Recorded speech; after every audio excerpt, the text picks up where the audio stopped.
כל המילים שאת לחשת שיר עכשיו, אוהבת ועוד מה שחשת, מילים השיר נכתב.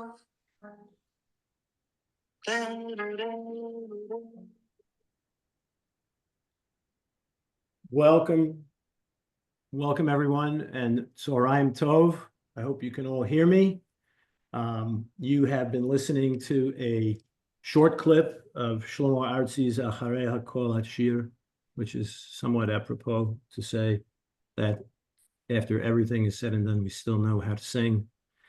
At least that's my translation of it. For those of you who don't know, my name is Danny Schultz, and on behalf of the Westchester Jewish Council, I am honored to be hosting today's session, today's event, part of WJC's very successful monthly Israel Connection series.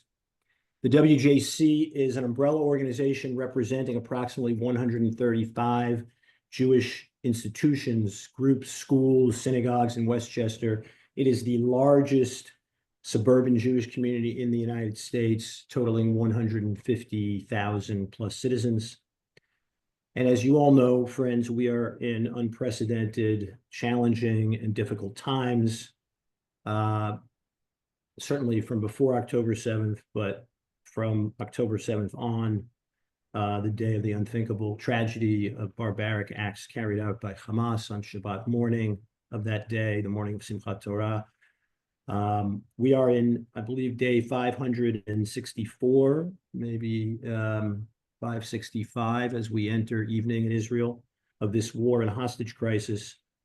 And in addition, for those of you who don't realize, at this hour in Israel, our brothers and sisters are beginning to commemorate Yom HaShoah. And so before we dive in, and we do have a lot to cover, let that all sink in as we share a moment of silence in memory of and in honor of all those lost, captive, and in pain and suffering, both decades ago, as well as less than 2 years ago, and it feels like yesterday. Let's never forget, we still have many brothers and sisters to bring home, so let's bring them home in a moment of silence.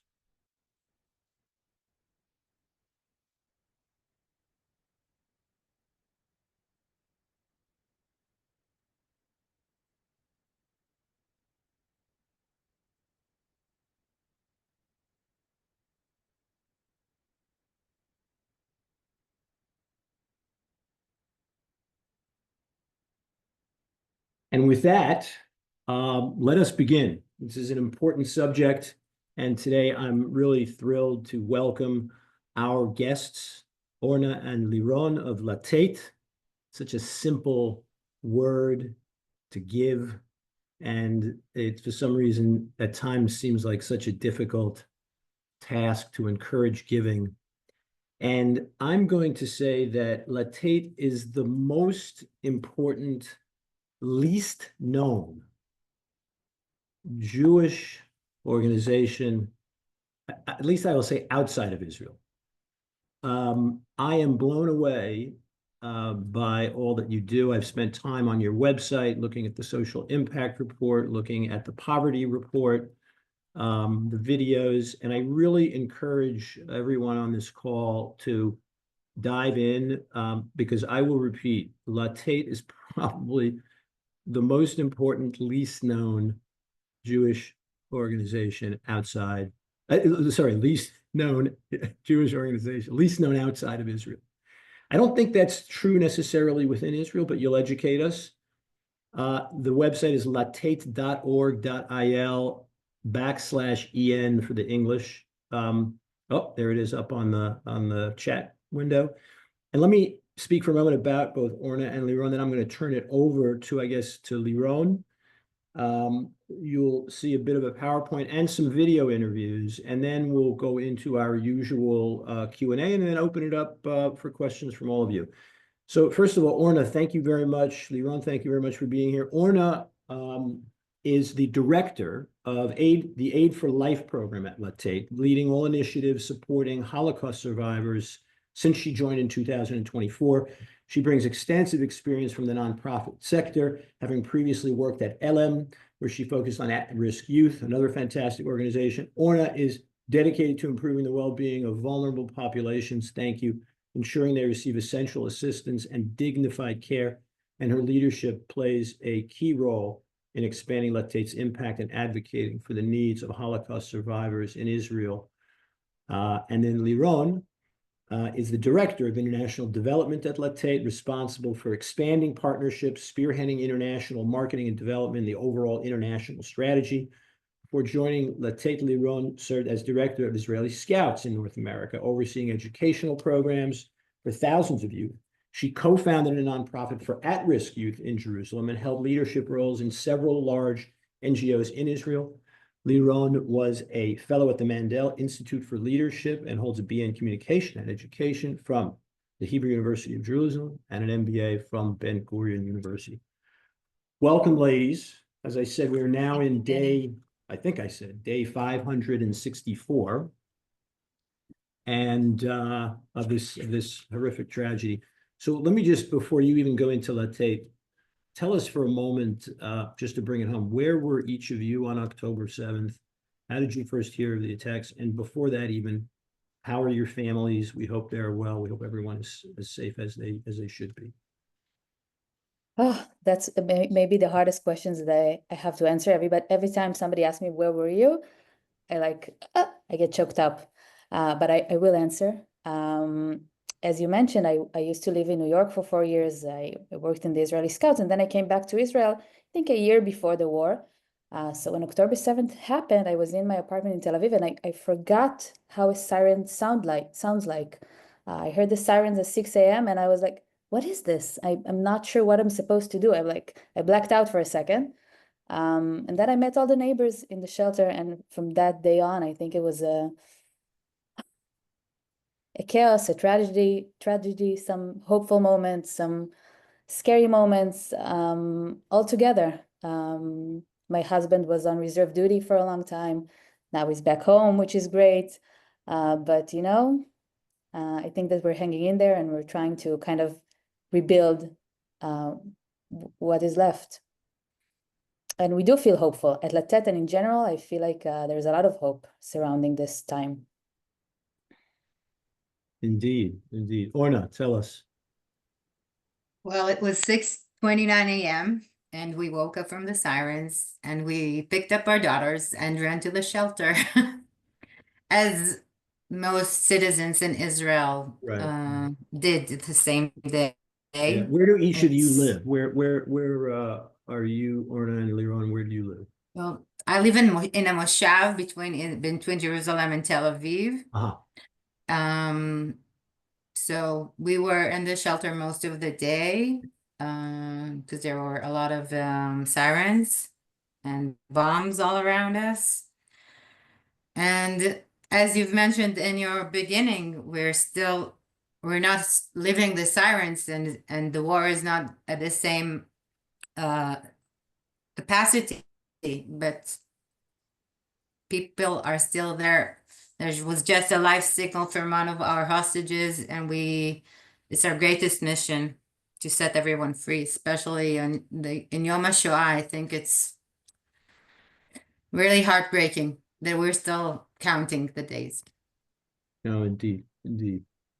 So I'm sure a lot has changed for Latet, certainly as with any communal organizations in Israel since October 7th. But take a step back. The floor is yours. Tell us about Latet in general, you have a variety of different, very important initiatives. I am going to ask you if you would because I read about him, I think it was on the website or in the social impact report about Alon Safrai. So if one of you could share that anecdote about him at some point, Sure. That was really quite impactful to me in hearing about him and his involvement and what has happened to him, and then subsequent efforts. But the floor is We'll yours, and take it away. So thank you, Danny, for the questions, for the introduction, for helping us through this process. We really appreciate it. And I also want to thank the Westchester Jewish Council for inviting us. It really means a lot to us. And, you know, our US branch sits in Westchester, so we're just thrilled to be a part of this community. You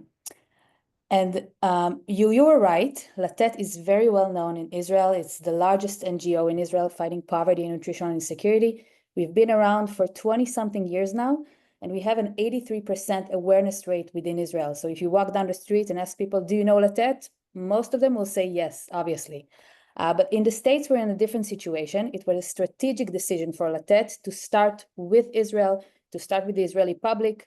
75% of our resources comes from within Israel, from the Israeli public, from companies, from Israeli donors, and then the rest of it comes from abroad. So this strategic decision led to the situation that in the States, not a lot of people knows us, but we're trying to change that and, you know, spread the word about Latet Excellent. in the United States and around the world as well.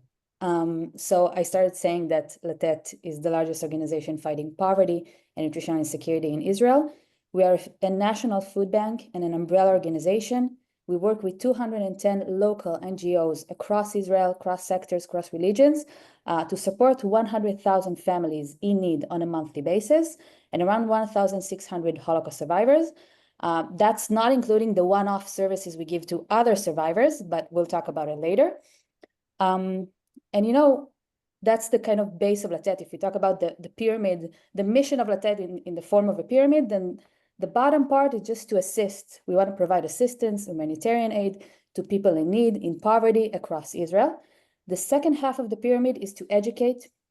We want to make sure that the Israeli public understands that we have the responsibility to change the situation. We are a very much volunteer-based organization. We host around 40,000 volunteers every year. Some of them is just a one-off volunteers, some of them are regular, but it means a lot to us that people take action and try to change the reality that they live in. We also have a youth organization just because of this reason that we want to create this change from a younger age. We work with youth at risk in the periphery of Israel. And the really top part of the pyramid is to change the national priorities. That's why every year we publish the Alternative Poverty Report. It's a report that the report gives a lot of data, background about the poverty trends in Israel. You know, when you think about Israel, not a lot of people think about Israel as a poor country. You think about a startup nation, you think about high GDP, but Right. the fact is that Israel is also a soup kitchen nation. Around 30% of Israelis live in poverty. 1 out of 4 people, something like that. 1 out of 3 kids, 1 out of 3 Holocaust survivors. So yeah, no, this is very important information. I think if we can get the links up for the social impact report and the poverty report, I encourage people to at least flip through them. There's a lot of eye-opening information there. Thank you. So it has become a mission for us to put this important issue on the table of the decision makers in Israel, the Israeli government, the Israeli Knesset, and to make sure that at the end of the day, the government takes responsibility and create kind of a program to take care of this situation. And that's why we published the report. We work with the Knesset, we work with lobbyists in the Knesset to try and push these ideas forward and to make sure that at the end of the day, somebody will take responsibility and not just NGOs on this topic in Israel. So that's Latet in a nutshell. And now we want to really dive into our Aid for Life program, the program which serves holistic support to Holocaust survivors across Israel. And Ona is going to discuss this. We have some data to share with you. Also, obviously, we'll talk about the kind of situation of Holocaust survivors today in Israel. What is the characteristics? What are we dealing with when we talk about Holocaust survivors? And then what is our solution? What is our challenges as an organization that has been doing this from 2007 until now? Excellent. So I'm going to share my screen with you. Okay. So hi everyone, and mind my rusty English. I haven't used it for a while. I'll begin with some facts and numbers about Holocaust survivors in Israel. As you can see, there are around 120,000 survivors that are living today in Israel. 2/3 of them are living by themselves. They have no support from their families. 1 out of 3, as Liron mentioned, lives in poverty and receives income supplements from Bituach Leumi in order to manage to deal with the cost of living in Israel. And the average age of survivors is 87. Our oldest survivor in the program is 103 years old. And the youngest are around 80, as we can all do the math.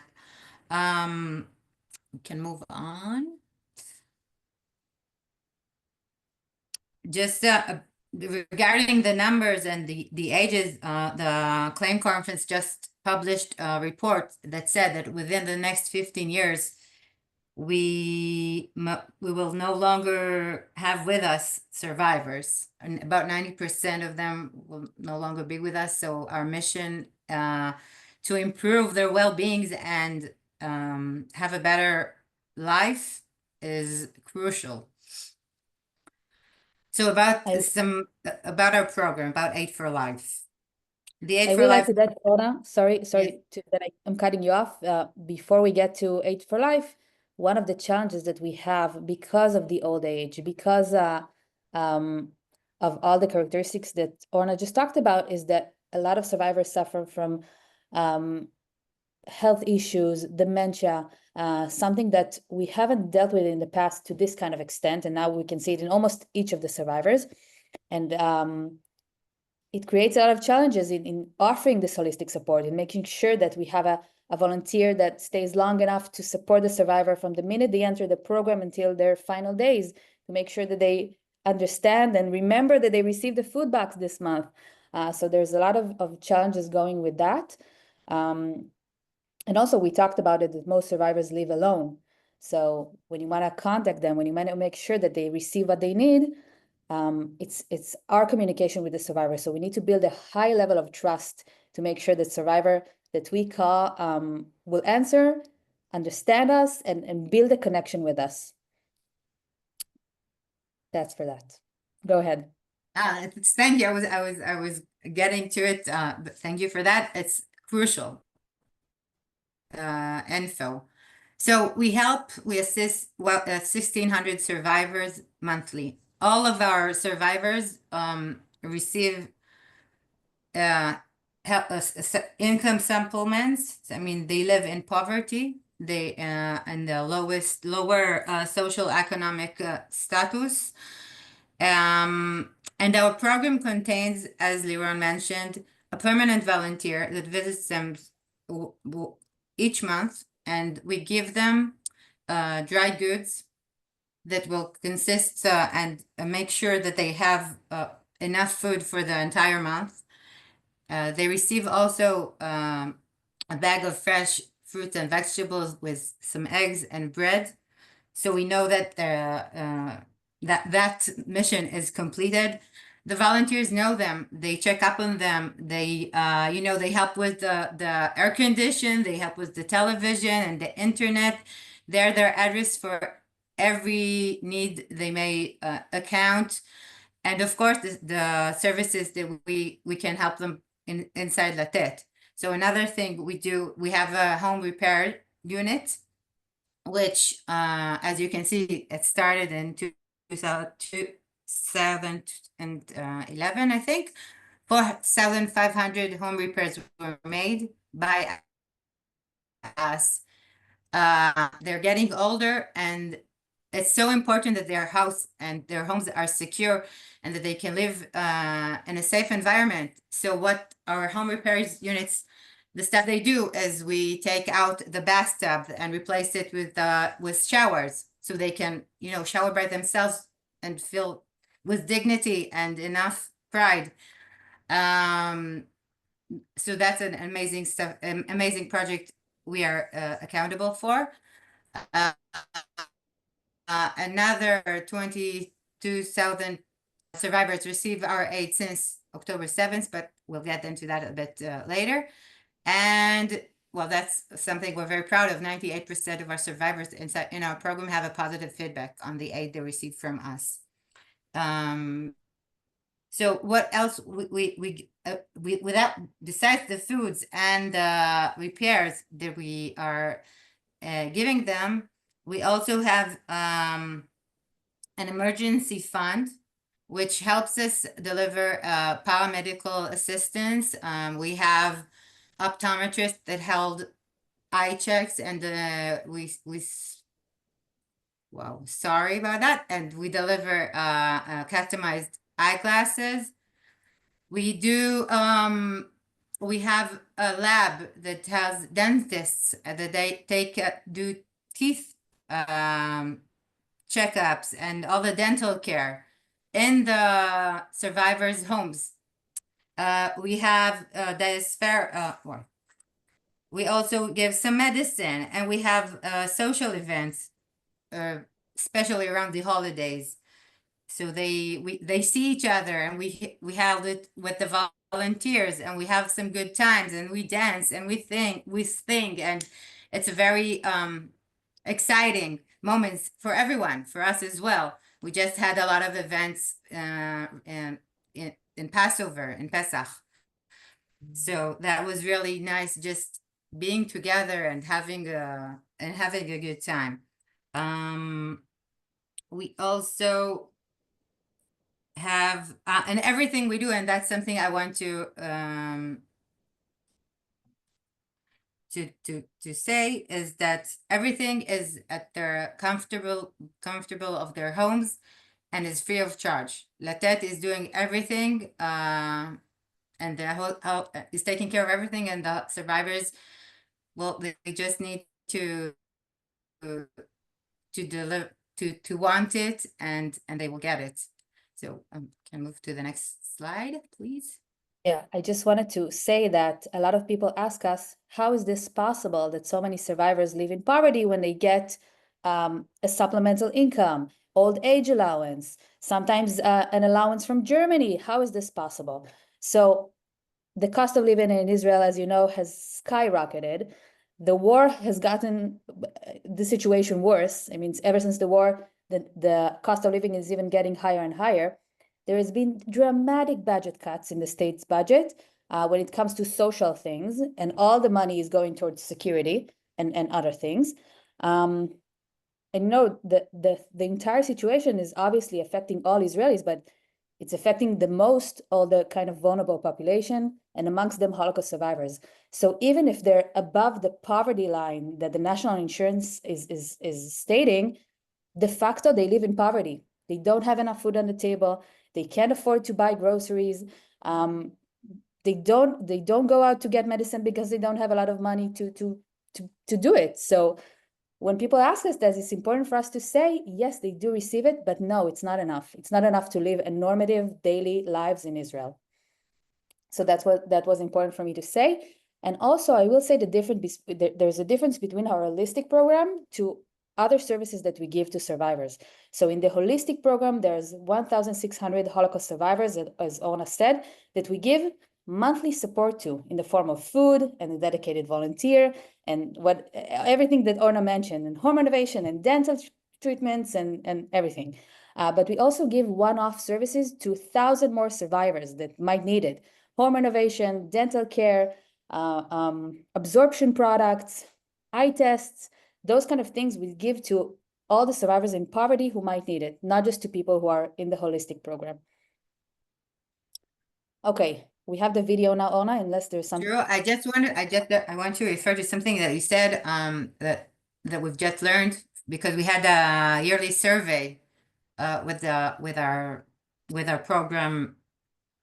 So they say 75% of them do mention that the aid they receive from Latet helps them live in dignity and allows them to use the money and their assets to other critical needs. So it's really important to know that. Sorry. Okay, so we want to share with you two stories. The first story is Sophia's story. Sophia, she's a 94-year-old Holocaust survivor.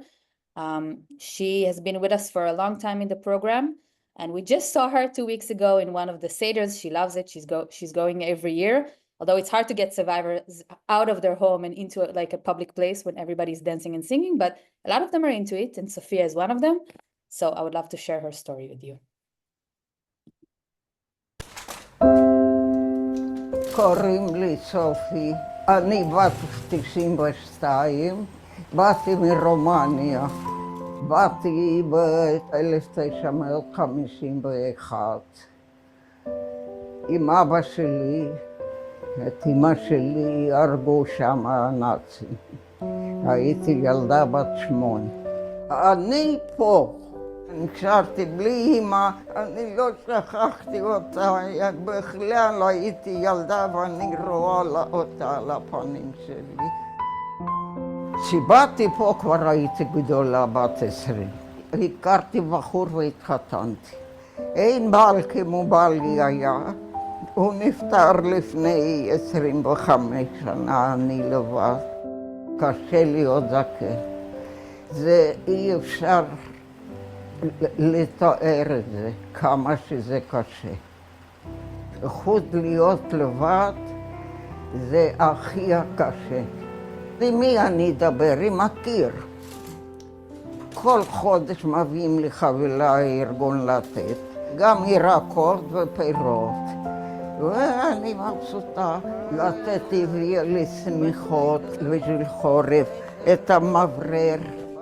בזכות החבילות של לתת, יש לי כל דבר, מה שאני רוצה. אם מדברים איתי, יושבים, זה טוב, החיים שלי, הנשמה שלי נפתחת. אם עוזרים לא רק לי, אם עוזרים להרבה אנשים. יש אנשים שאין להם והם צריכים. אני מבקשת למי שיש ויכול לתרום, שיתרום, שיהיה לו דבר גדול בשבילנו. Okay.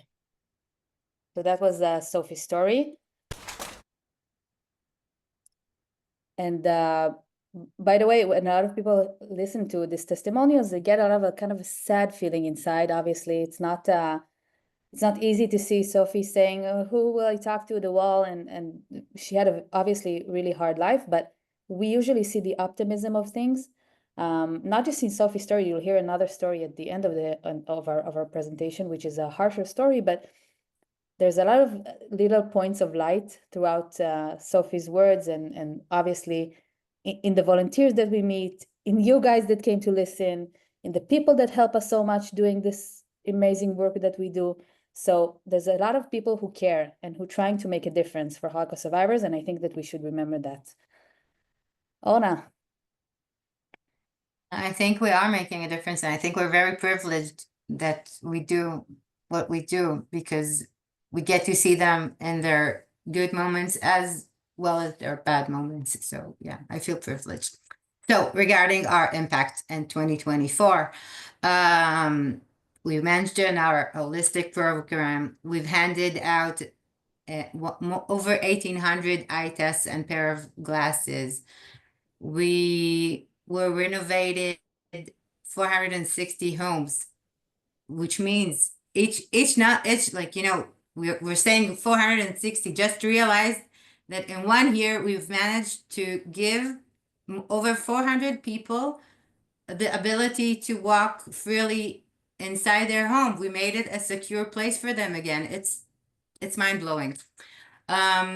More than 120 dental treatments, and we're distributing 200 more than 200 winter kits and summer kits. We haven't mentioned that. And of course, the inconvenience products monthly.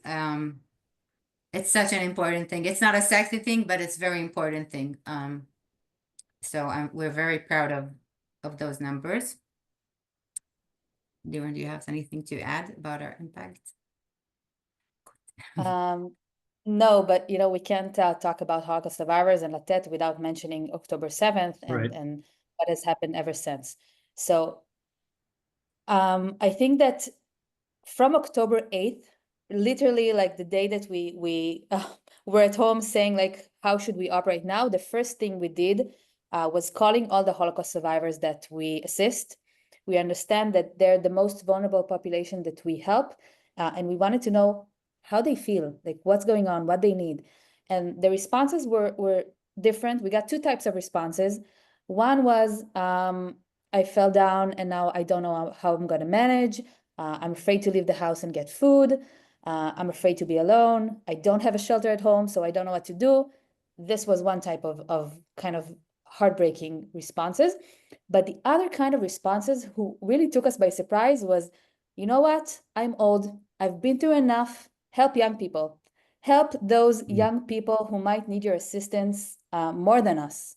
And we received quite a lot of this type of responses from Holocaust survivors, which says a lot about, you know, both, I think, the Jewish spirit and Holocaust survivors in general. So that was that. But we started our emergency response at Latet with Holocaust survivors. And then obviously we progressed to all the displaced people, families in need, reservists.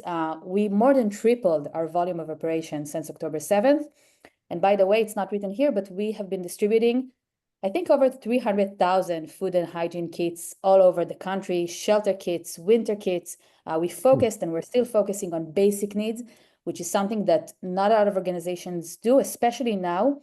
Now we're at the stage that a lot of people and a lot of communities are talking about rebuilding. And yes, we do want to rebuild. We think that one part of the rebuilding efforts is to help those in need, that the war have caused them more damage than any other Israeli, I think. I mean, people who are already in a poor situation, who are already vulnerable, the war even got them lower. So we think that in rebuilding, we also need to remember and take care of those basic needs of the population that obviously the government does not have neither the tools, the logistics, or the capacity to deal with that right now.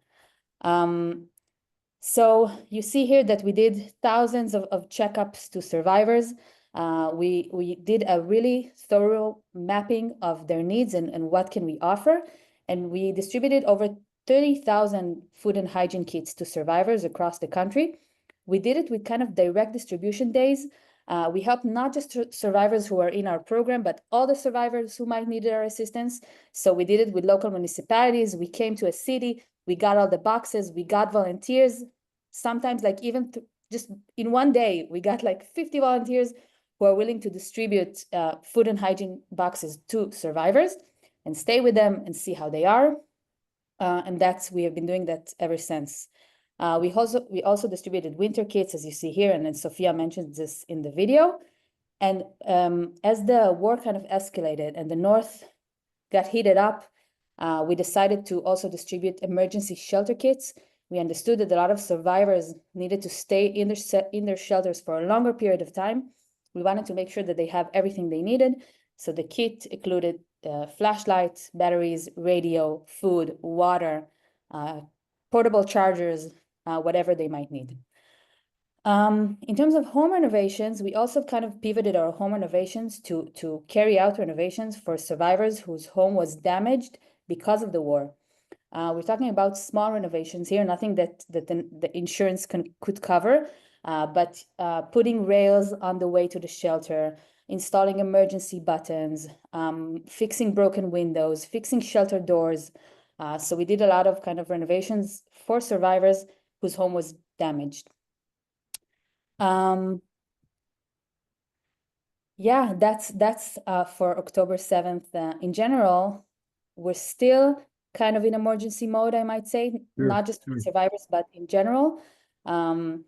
Do you work and did you work in that time frame with I remember Achim Laneshek, right? Brothers in Arms were very active in kind of acting as almost a central hub for organizing activities. One can imagine that lots of organizations might end up trying to accomplish the same goals, but how did you sort of work with each other with Achim Laneshek and others to sort of be a clearinghouse of who's going to do what and cover which constituents? That's a good question. So with Achim Laneshek specifically, we had a good connection since day one.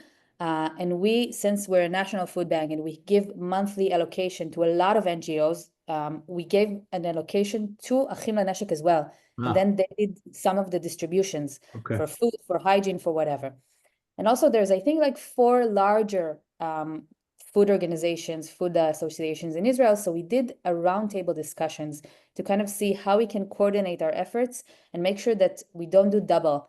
We understand that's an emergency situation. We're trying to put all the egos aside Right. and together to make sure that we don't give out the same things and we're not answering the same population needs. Sure.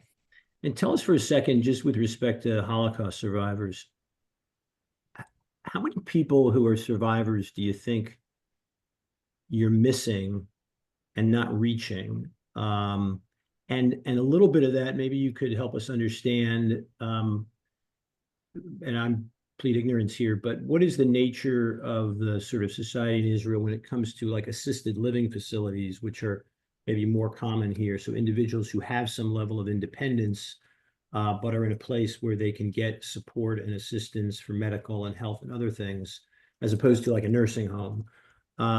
I got the impression just from Sophia, for example, that, you know, she's someone who's sort of getting on in age, but she lives alone. And I don't know if that's characteristic more so of more of the Israeli population, or, you know, are there communal living for seniors that really can't live with full independence, but don't need nursing home? I'll try and answer, and Orna can complete me if I'm missing something. So I think that from our experience, we saw that 2/3 of the survivors live alone, like Sophia. They stayed in their regular home that they used to live in, and they don't want to leave. Even now that, you know, population had to be displaced, a lot of survivors chose to stay, and they didn't want to leave their home. In terms of assisted living, we have public assisted living, like governmental funded ones that are not great. Usually they don't get everything they need in the government funded assisted living. And we usually operate, by the way, in those kind of hostels, and we do home renovations, we do eye tests, we do dental care in those assisted living because the government doesn't really give them everything they need.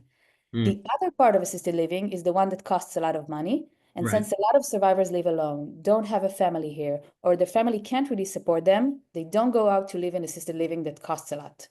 So at the end of the day, most of them either stay alone at their home or go to like public assisted living, which is not that great, to say the least. And then how many people do you think you're sort of missing? Like, are you hitting, and I really have no idea, I mean, 5%, 25%, 50% of the elderly survive? Well, I guess the whole survivor population really are kind of falling through the cracks in a sense. Well, I'll try and answer. I mean, we reach, there's around 30,000 Holocaust survivors that receive the income supplements from Bituach Leumi. Okay. Regarding those numbers, we assist around 5,000 a year, like 1,600 in our holistic program and a few thousands more in our one-time aid. I have to say that Holocaust survivors in Israel, they do receive a lot of support. I mean, we really help those who need us the most. Gotcha. That's really critical to understand. We are trying to reach the worst cases, the one with no family support, the one that are living in towns, and since we rely on volunteers, we work in 25 centers countrywide, but there are some places that are far for us to reach logistically. We're trying to give everything we can, but there are some logistic challenges that we're figuring it out. About the well, sorry. And in terms of those living alone, I mean, Helene is asking a good question here, I see in the chat, which is, you know, what kind of emergency response capability? Is there people wearing, sort of wristbands or necklaces or whatever that, where they can press an emergency button if they've fallen or if they have a crisis issue, particularly for people who are living alone? I don't know the statistics. We aid for those who can't support themselves with that emergency buttons, and if there's a new need, we take care of it. But usually, it's quite accessible. It's quite an accessible service.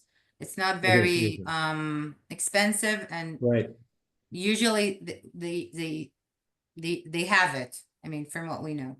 Right. And Okay. also, And we had a lot. No, I just want to say that 97% of our survivors said that they have someone to reach out in a case of an emergency. So that's quite reassuring. That's fantastic. So tell us a What little bit what I more wanted to say about that, sorry, Danny, that No, go ahead. that we understood that a lot of times the survivors, their first call is to the volunteer that accompanies them from Latet. Wow. Because again, a lot of them live alone, they don't have a family here, the family is far away, the family can support them, whatever. So when something happens, they call the volunteer, which is a lot about the nature of their connection, about the importance of having a regular volunteer to work with the survivor, to help the survivor, not just one time off, but until their kind of final days. Right. Even in the when the October War was when the things heated up in the north, and there were sirens all over the place. There were many times that when there were sirens, the volunteer and the Holocaust survivors went into the shelter together. I mean, it's quite amazing. Right. Sorry, Danny.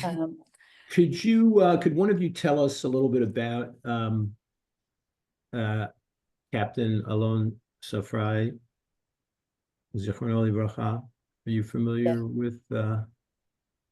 Yeah, so Alon, he volunteered at Latet for, I think, 4 or 5 years. He was even a volunteers coordinator, which means that he assisted us in managing other volunteers. And he was very close with Latet's kind of mission and work.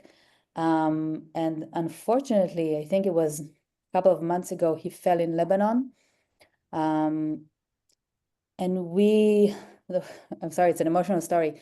Chen, she's the director of our volunteers department. She came to the Shiva to speak with Alon's parents and say like, wow, you had such a great son and he volunteered with us for 5 years and it was so amazing.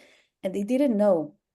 He didn't tell them that he used to volunteer. It's something that he did kind of, not secretly, but he didn't want to talk about it. He was very modest. That's what we understood from his parents. And they were shocked from what she told them, that he was so close with Latet, with volunteers. He every week he volunteered. So the family ended up volunteering with Latet, and they're going to come again, I think in a month from now. And also, one of Alon's team members from the army said that he wanted to continue Alon's way and volunteer as well with Latet.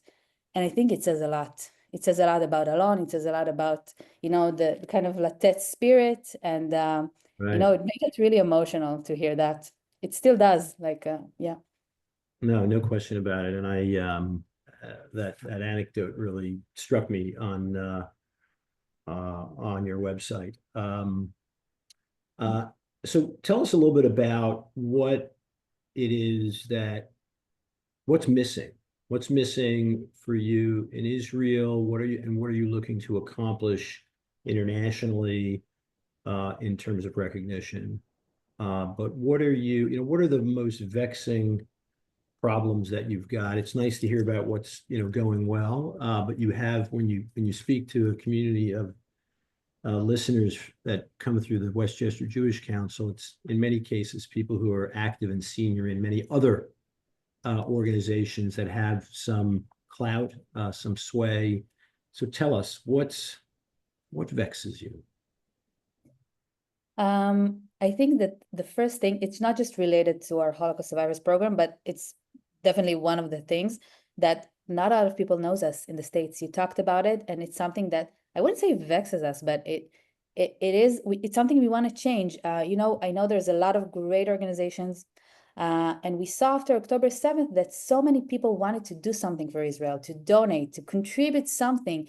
And there were like smaller NGOs popping up every second. But we're saying, but we're doing it already. We're here for like 27 years. We have Right. the kind of logistical capacity. We have the experience. We have everything to do the work. It was quite frustrating to know that people don't really know us, don't really know what we do. So one of the things that we kind of try now is to spread the word about Latet, about our initiatives, and obviously to get more people to either volunteer with us or support us, to kind of raise the awareness about Latet. Sure. And the other thing is government related, obviously, just because the funding is being cut right now. And I know we're at war. Most of the money is going to security, and a lot of great causes that used to receive governmental support, Latet between them, is not getting it anymore, or getting it to a really smaller extent. And I can say that it hurts both our Holocaust survivors department, especially, by the way, our renovations project that used to be funded by the government, not fully, obviously, but some of it. And now, I will say, but almost not at all. And other initiatives at Latet, we can also say that 90 or 95% of our partnering NGOs said, the director said that they didn't receive any governmental help since October 7th, although we saw an increasing, the needs increased dramatically. Right. So it's something that frustrates us and that we're trying to address. We understand it, but it makes us more reliable on you know, the generosity of the general public. Right. I Understood. just need to add that the cost of living has risen so dramatically. So, and the same money we can support less people because everything costs more. Next week, the dairy products are about to rise. I mean, everything affects us, and it affects the poor. They affect the most. That's how it goes. So. Right. Now most of your, I remember, Liron, when we spoke, tell everybody a little bit about where sort of the contributions in kind are what, 80% of the sort of budget, so to speak, meaning the food that isn't going to be, I suppose, sold in supermarkets and is being redirected, still, you know, very good for sale and for eating, but it's not going to get on the shelves. So tell us a little bit about those logistics. And does that also include, I don't know, the restaurant industry, or is that food really not, at that point, it doesn't have shelf life and you can't really do anything with it? So 80% of the food that Latet distributes comes from food rescue, as you said. We rescue food from large manufacturers and companies like Tnuva, Osem, Strauss, and from retail chains like Shufersal, Rami Levi, Yochananov, if you're aware of. Not from restaurants, only because of legal issues surrounding it. And also there's other organizations who does that, and we don't want to, you know, step on anybody's toes. We want to like be where nobody else is and kind of fill in the void there. So that's something that we do. And then 20% it comes from purchase. It's food that we're purchasing just to complete the dietary needs. I will have to say that for Holocaust survivors, we only use purchased food because their dietary needs are very specific. They need to get specific food, and they love specific things. You know, we have gefilte fish in the box for Holocaust survivors. So it's obviously not something that we rescue, but it's something that we purchase, and the box was built with the help of a dietitian. We want to make sure that they receive all the kind of nutritious values that they can. Fantastic. Well, look, we have a final video to share. Please. Hannah's video, Hannah's testimonial. I think it would be a good. Yes, right. I remember. We talked about it. Well. I think it would be a good ending. And obviously, if there's more questions, then we can answer. Sure but I will thing. share just her story. She talks a bit about, not a bit, she talks about October 7th and what happened to her during October 7th. And she also talks about Latet and the aid she receives from us. And she also is very optimistic after everything that she's been through, but I'll let you see for yourself. Fantastic. Please.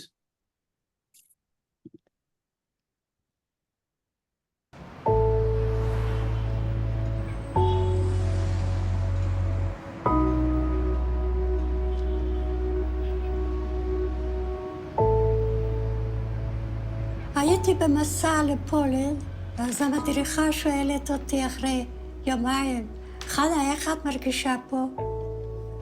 אמרתי לה, כל פסיעה שאני נותנת כפולה בדם. אני הייתי בת 6, והגרמנים לקחו אותנו לצדת המוות. אם סובבת את הראש לאיזה מקום, קיבלת כדור בראש. לא היו חיים, 10 שנים לא היו. עד 49 שבאנו לישראל. פה יש מישהו שיגן עלינו, כן? אז לא היה.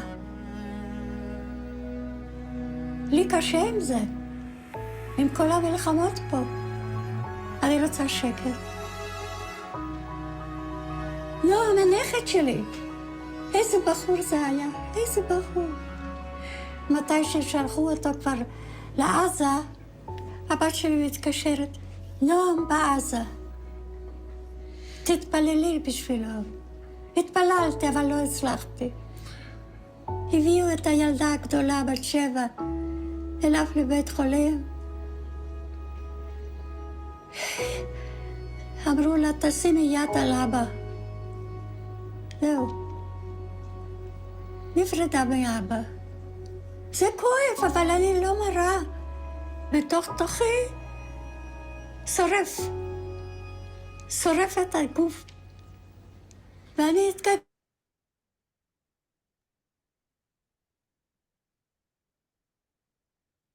והיום איך את מסתדרת? קצת גרמניה, קצת מפה, קצת מפה, פעם בחודש. ארגון לתת, מביאים את החבילה. קרטון, עם כל מיני דברים. כן, זה לחוד, זה טוב. את רוצה לזכות עוד לראות שישראל פורחת. יש הרבה מה לתקן. הרבה. אפשר לתקן.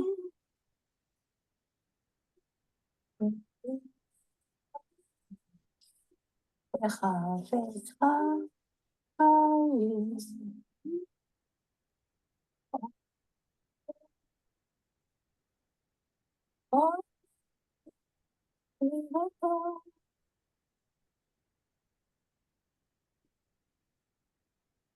Yeah, I watched her video a few days ago, and that's a very impactful piece.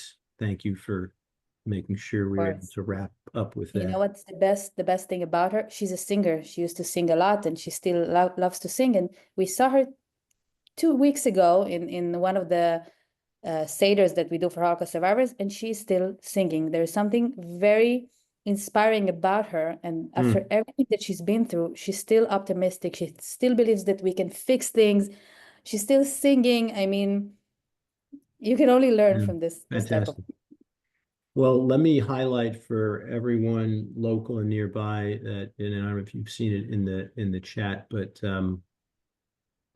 we do have tomorrow here in Westchester and White Plains the Holocaust Remembrance Day activities. Again, 12 to 1 tomorrow at, most of you may not know, some of you may know that there is a Garden of Remembrance.